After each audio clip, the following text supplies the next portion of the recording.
শুরু করি একটি প্রশ্ন দিয়ে। 5 আগস্টের পর বাংলাদেশ রাজনীতির মাঠে আসল খেলা কোথায় হচ্ছে?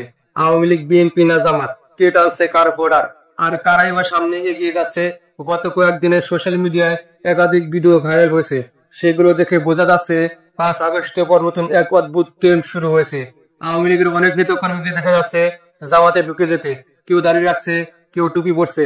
আর যারা গত 15-16 বছর জয় বাংলা স্লোগান দিয়েছে তাদের মুখে এখন নারায়ে তাকবীর, আল্লাহু আকবার। শুধু জামাত নয়, বিএনপি তো এরকম মিশ্র চিত্র দেখা যাচ্ছে। কেরানীগঞ্জের মহিলা দলের এক মিছিলে দেখা গেল জয় বাংলা স্লোগান দিচ্ছে, অর্থাৎ স্লোগান বদলাচ্ছে, রং বদলাচ্ছে।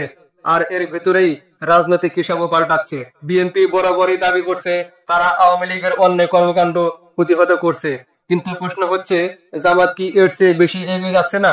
কারণ মাঠে দেখা যাচ্ছে জামাত টেকনিক্যালি তাদের উপস্থিতি বাড়াচ্ছে, বিশেষ করে নারী শাখা আর মুসলিম ভোট ব্যাংকে। এখানে আরেকটি গুরুত্বপূর্ণ ইস্যু হলো আওয়ামী লীগের নিরীহ নেতা কর্মীরা, যারা সন্ত্রাস বা দুর্নীতি করেনি, কেবল কমিটিতে ছিল, কিন্তু তারা আজকে অনেক জায়গায় হয়রানির শিকার হচ্ছে। বিএনপির ভিতরে অনেকেই অতি উৎসাহে আওয়ামী লীগের সাধারণ কর্মীদের টার্গেট করছে, যার কারণে নিরপেক্ষ বা নন ভায়োলেন্ট আওয়ামী ভোটারদের মধ্যে নেগেটিভ রিয়াকশন তৈরি হচ্ছে। অন্যদিকে জামাত স্থানীয়ভাবে বার্তা দিচ্ছে যে আমরা ক্ষমতায় আসলে তোমাদের বিরুদ্ধে প্রতিশোধ নেওয়া হবে না। এই প্রতিশ্রুতি আওয়ামী ভোটারদের ধীরে ধীরে জামাতমুখী করতেছে।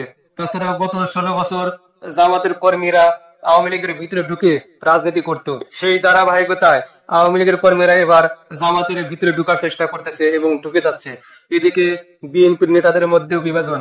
কক্সবাজারের এক নেতাকে দেখা গেছে প্রকাশ্যে বলতেছেন বিএনপি আওয়ামী লীগ জাতীয় পার্টি ভাই ভাই, ধানের শীষে ভোট দিন। কেন তিনি এমন বললেন?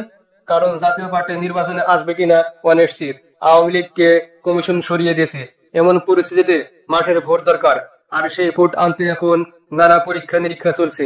ভোটের সমীকরণ এখন বড় টার্গেট হচ্ছে ফ্লোটিং ভোটার, অর্থাৎ আওয়ামী লীগের সেই সাধারণ মানুষ যারা দেশে আছেন, যারা অপরাধী নন কিন্তু ক্ষমতার পালা বদলে দিক হারিয়েছে। বিএনপি এদেরকে সীমিত পরিসরে আকৃষ্ট করতে পারছে, কিন্তু জামাত মাঠে এগিয়ে যাচ্ছে দ্রুত। আওয়ামী লীগের অনেক সাধারণ কর্মী ভোটার আজ জামাতের প্রতি সহানুভূতিশীল।